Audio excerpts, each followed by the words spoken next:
It is time for us to pray for our sister, and it's a time for us to speak to our sister. You can have your seat.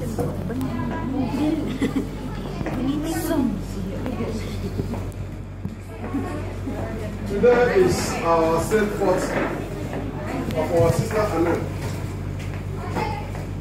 and it is a combined program, combined in the sense that she has shared her wedding invitation to us. On the 30th of this month, she walked to the altar of God to make a vow into a marriage. And it's a wonderful thing that we have this wonderful invitation. But what I want to say here to her, my sister, and to every of us who are here. What I'm saying here is this. Please pay attention here, and don't come here. If you come here, just be quiet. What to say something to anybody, you tell the person outside. We are here now to discuss business. I always tell you, I'm a businessman, and I'm always serious with my business. This moment, I am in the business of Jesus Christ, and I'm serious about it. I don't want anything that will distract me. So, my sister, listen to me, and to any of us who are here. For the married and for the unmarried, because our sister is entering into a new environment, and this is an institution that you get your certificate before you are enrolled in. Are you listening to me? Yes. On your wedding day, you'll be given a wedding certificate. Normally in school, it is after you finish your schooling, you graduate and they give you a certificate. But in marriage, it's at your entrance that you're given a certificate. Why is it so? And this is a question maybe we want to ask ourselves. Why should I be given a certificate of a course that I have not finished, and a course I'm trying to learn? The reason why you are given a certificate before you enter is so that you will understand that this certificate is not a certificate that is transferable. It's a certificate that another person will sit for you. Because in normal school, sometimes people pass an expo, or somebody can go and sit for somebody in exam. And at the end of the day, the person takes his certificate, which he did not write. And that is why so many people cannot defend their profession. So, but in marriage, you are given a certificate so that you will study and grow in it. In it, you understand the life. In it, you can be able to tell this is the meaning of the institution of marriage. So, my sister, what I want to tell you now is this: listen. What I want to tell you, maybe people may not have want to tell you, or you may not hear it, or it may be a difficult word. But the issue of entering is a covenant and not a contract. Yes. Your entering marriage is a covenant, not a contract. It is not something that tomorrow you will discover a fault in the brother who is your husband, and you say, I don't want again. No, that is not. And I want you to know that in marriage there must be a storm. I think you know what is storm. Okay, let me use the common language. There will be a typhoon, or a cyclone, or an earthquake. So this is the storm. In marriage there must be. This is not the may, or it must come. Why did I use the word must? Because two of you who are coming together as one, each of you has some deficiencies. There is a place that you know that you are deficient. There is a place you don't know that you are deficient. It is called the hidden thing that you don't know people know about you. When we studied what is called Johari's window, we discovered that there's something that is called the hidden and the open. There are some characters in me that I don't know, that each one of you know. That is my weakness. There is some characters in me which all of you don't know, which only me know. The one I know only is the hidden one, but the one all of you know is the open. So in marriage, when you come together as husband and wife, you will discover those differences, those areas of his weakness, those areas of your weakness. And this is from where the devil will want to war against you. That is when your marriage will be tested. That is when your faithfulness is tested.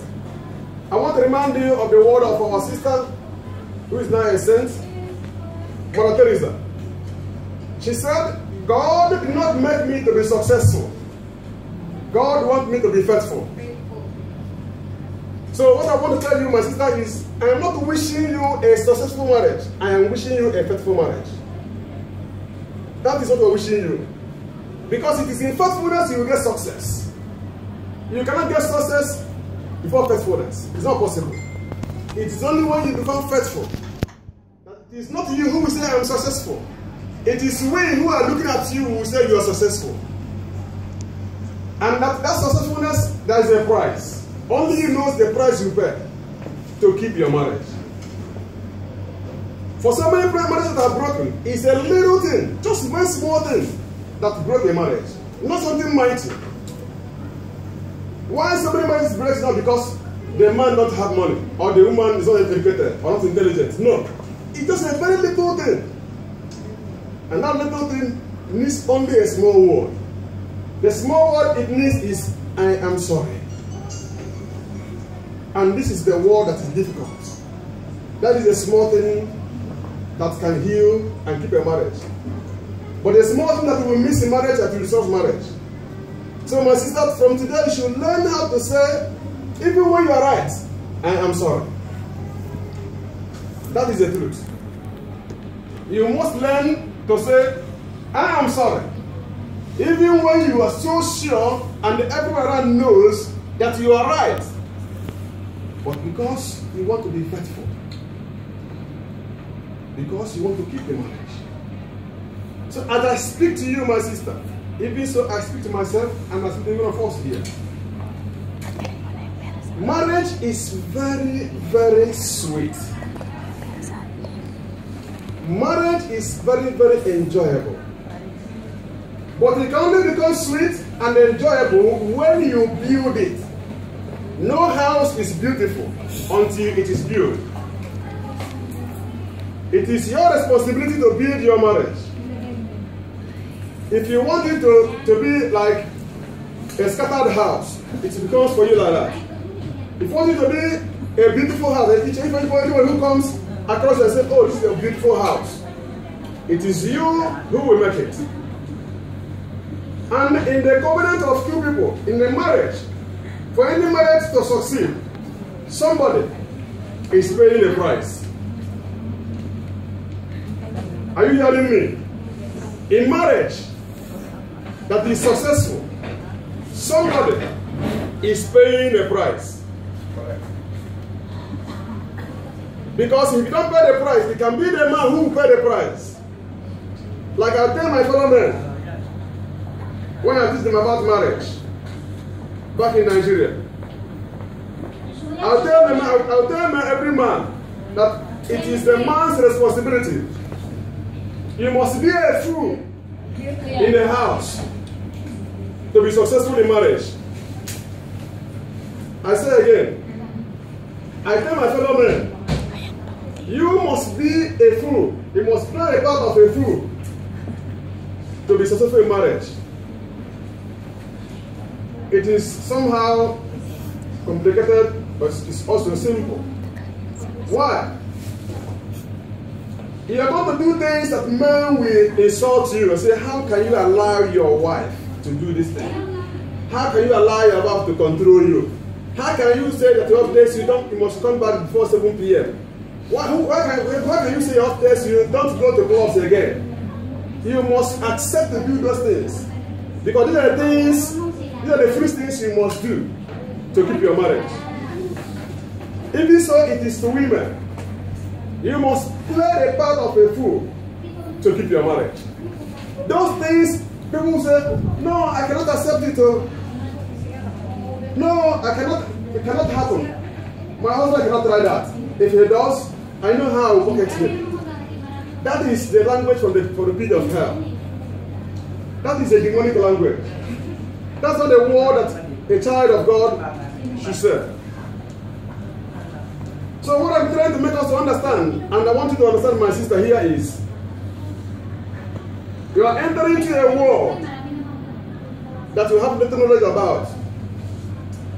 When I was undergoing my marriage seminar in my parish, there was something that was taught me.